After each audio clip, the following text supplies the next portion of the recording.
Bizarre foods that saved Americans during the Great Depression. The complete historical buffet. Hey food history fans, today we're diving deep into the culinary survival tactics of one of America's toughest times, the Great Depression. When the stock market crashed in 1929, it didn't just empty bank accounts, it completely transformed what ended up on dinner plates across America. From ingenious substitutions to downright strange concoctions, these foods tell the story of American resilience in the face of unprecedented economic hardship. White House wonder meals, presidential austerity. Even the Roosevelts couldn't escape the food crisis.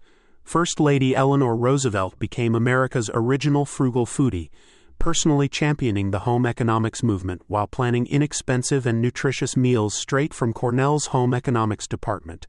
She wasn't just talking the talk. The White House kitchen walked the walk of Depression-era eating.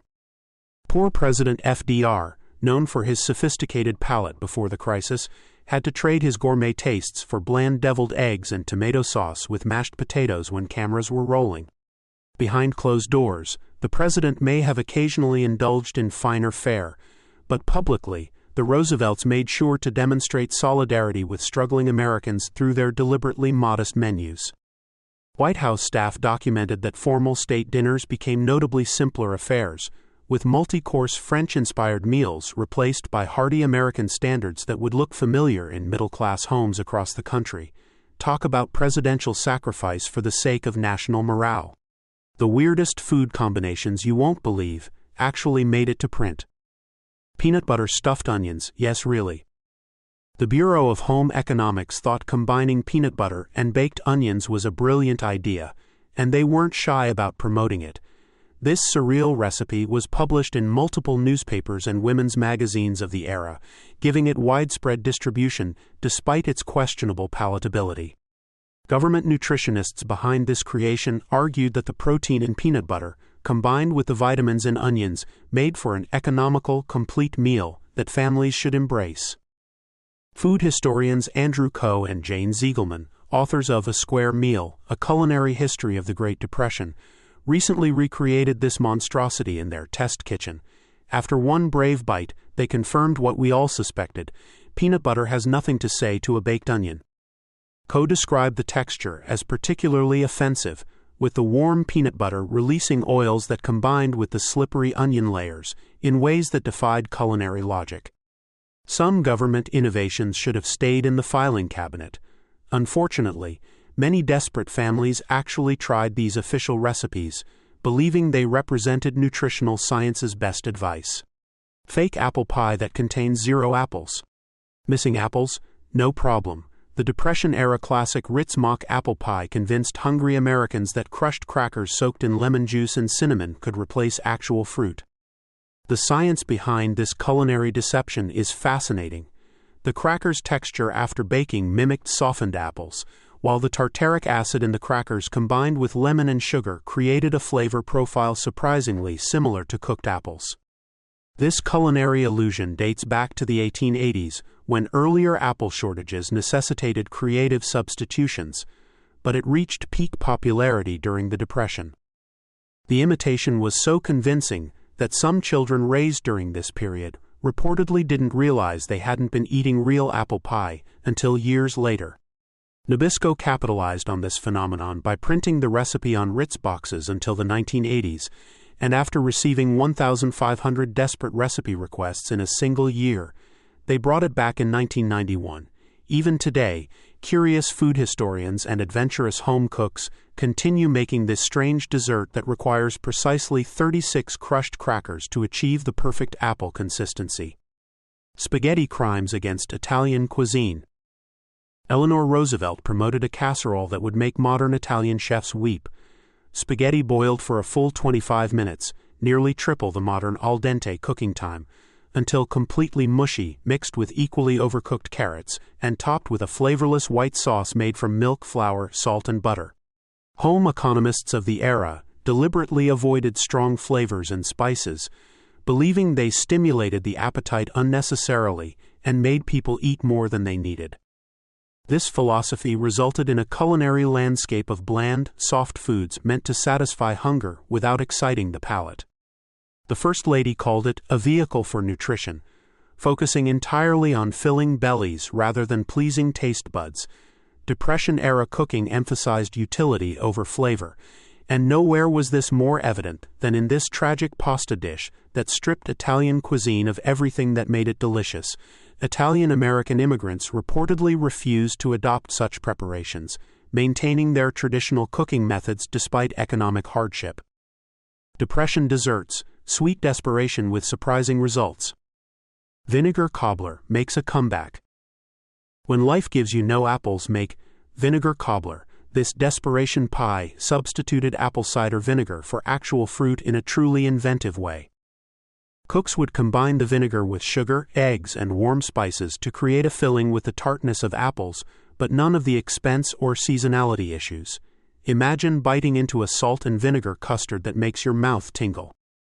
The dessert originated from Appalachian communities, where traditional food preservation techniques blended with necessity.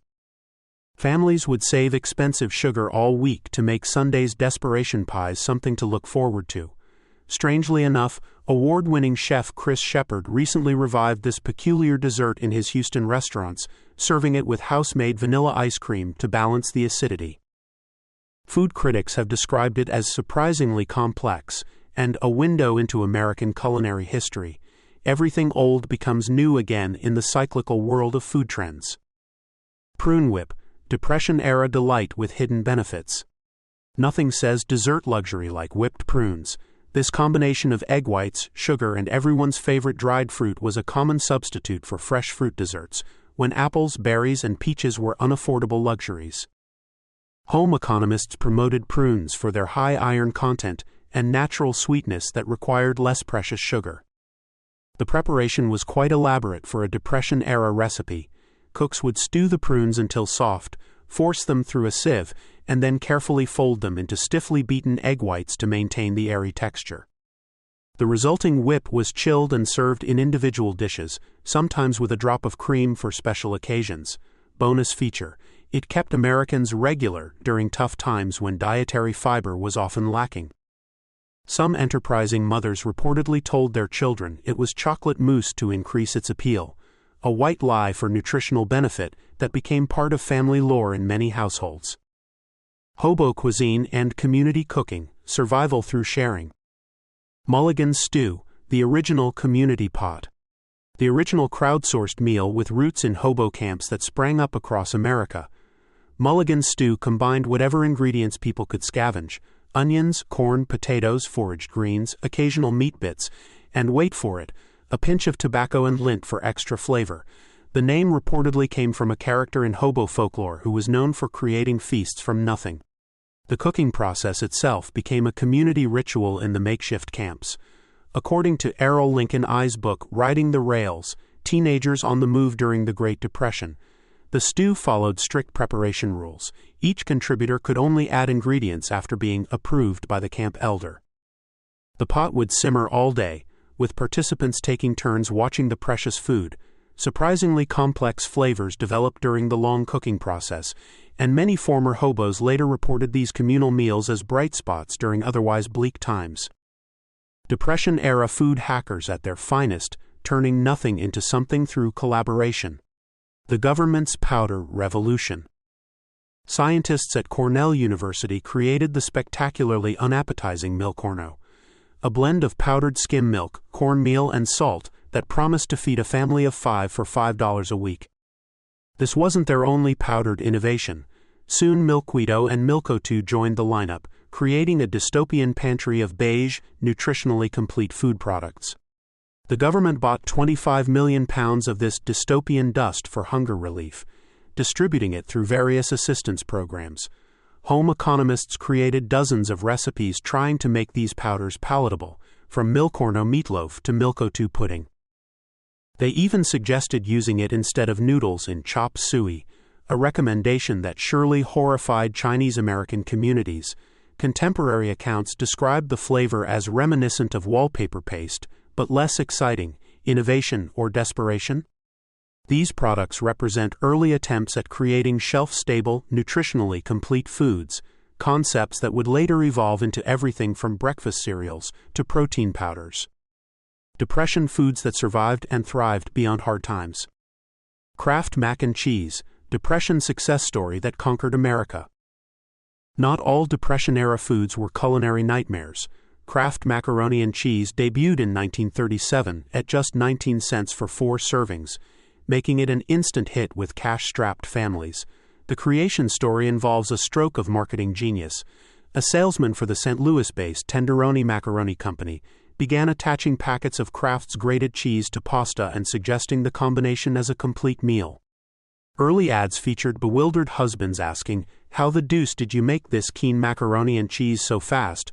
Why, we just got home," highlighting the convenience factor that would become increasingly important to American households.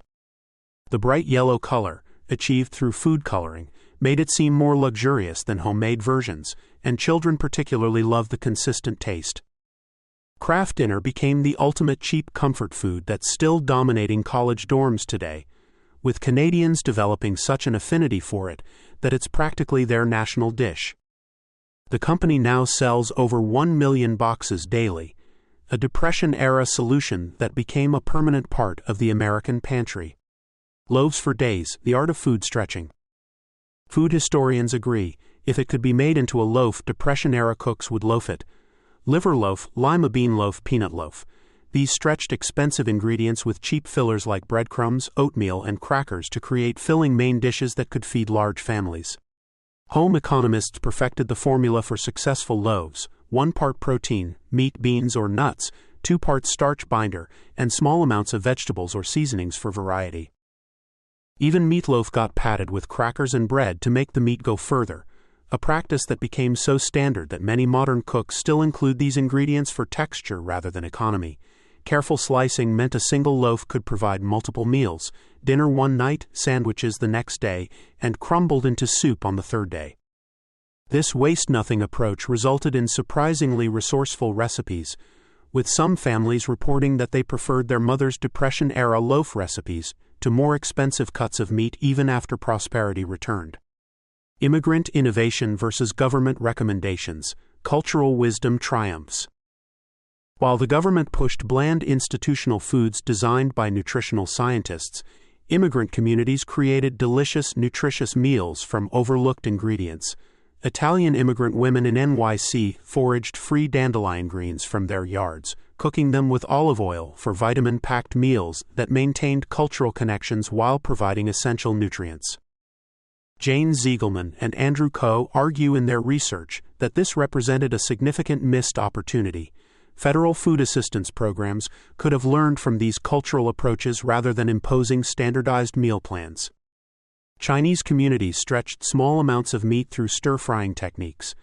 Jewish families maintained traditional Sabbath meals by substituting cheaper ingredients in beloved recipes, and Mexican households used corn in dozens of different preparations to create variety from limited resources.